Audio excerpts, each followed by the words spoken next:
So you guys ever just browsing Sweetwater past all the equipment and gear that you know you will never be able to afford, and then you just stumble upon something that seems like it's way too cheap to be real? That's what this mic right here is. This is the Behringer XM8500. It's a dynamic mic. It's an XLR mic, and it's $20.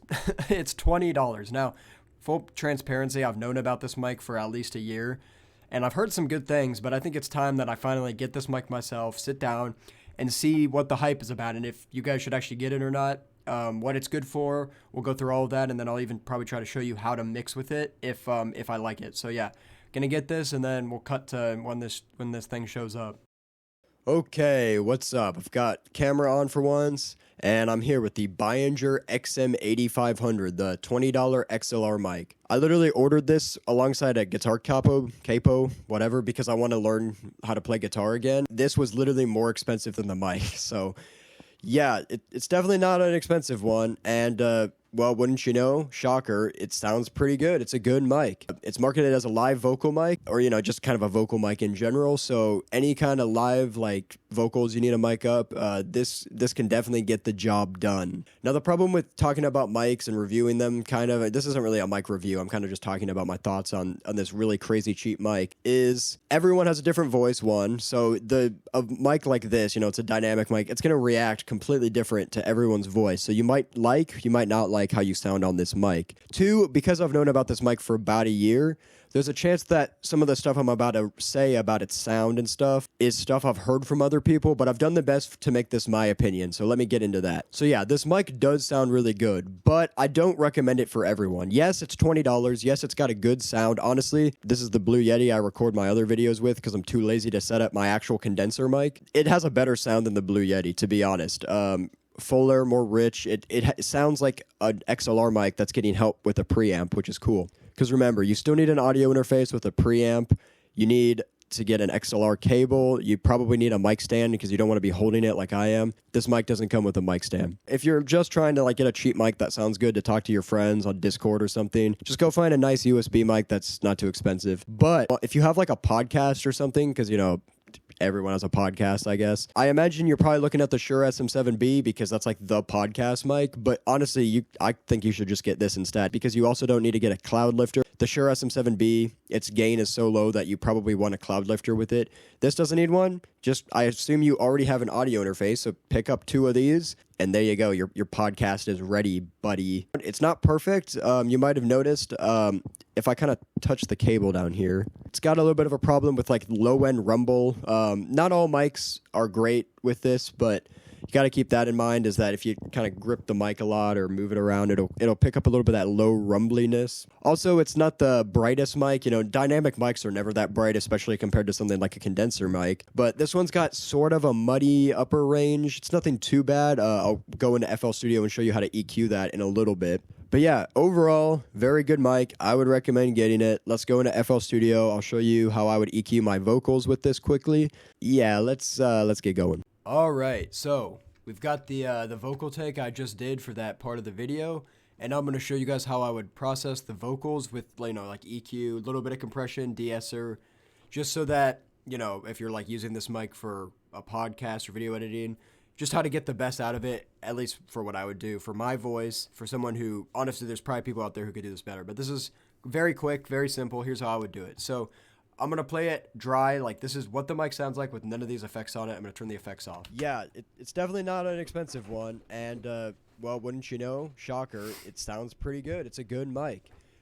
It's marketed as a live vocal mic. All right, so yeah, that's what you get. Now with the processing I did. Yeah, it's definitely not an expensive one, and, well, wouldn't you know, shocker, it sounds pretty good. It's a good mic.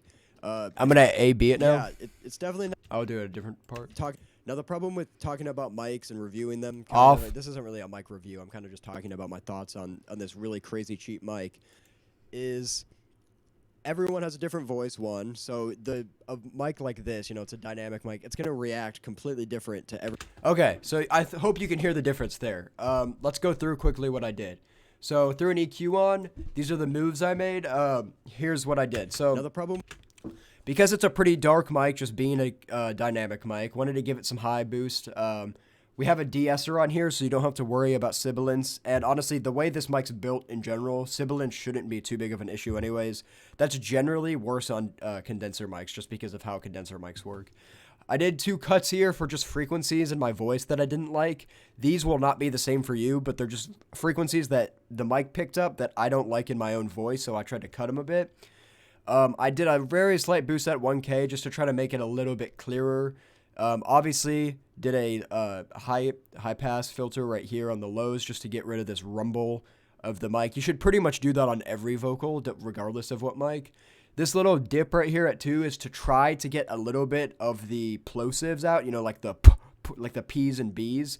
Now, I didn't do a great job of that. I would recommend trying to find some way to get a pop filter or just turning the gain a little bit higher up and leaving it far away from your mouth so you don't have to worry about plosives, because this mic's not great with them, and they can be an issue. And then just a little bit of a boost here around 250 just to give a little bit more boominess to my voice, just a little bit more impact. Now, the problem with talking about mics and reviewing them so I'll AB it one more time. Now, the problem with talking about mics and reviewing them this isn't really a mic review. I'm kind of just talking about. So yeah, I hope you can hear the difference there.